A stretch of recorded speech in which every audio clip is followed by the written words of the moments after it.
நிச்சயமாக பானு. கோவை மாவட்டம் மேட்டுப்பாளையம் அடுத்த காரமடை அருகே சின்ன வீரம்பாளையத்தில் செயல்படாத உருளைக்கிழங்கு சிப்ஸ் தயாரிக்கும் தொழிற்சாலை உள்ளது. இந்த தொழிற்சாலை கடந்த 8 ஆண்டுகளாக செயல்படாமல் இருந்து வருவதாக கூறப்படுகிறது.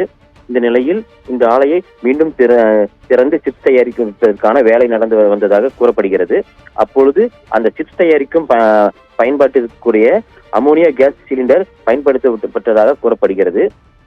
இந்த ஆலையில் வைக்கப்பட்டு இருந்த அமோனியா கேஸ் சிலிண்டர் திடீரென கசிவு ஏற்பட்டு அந்த பகுதி முழுவதும் பரவியது.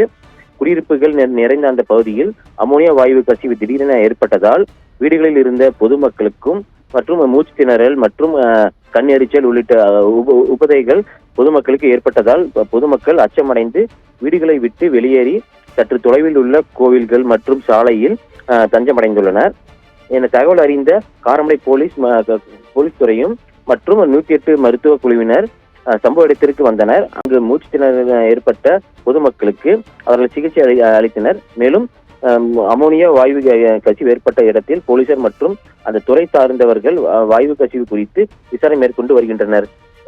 எதனால் இந்த கசிவு ஏற்பட்டது என்பது விசாரணைக்கு பிறகு தெரிய வரும் பானு.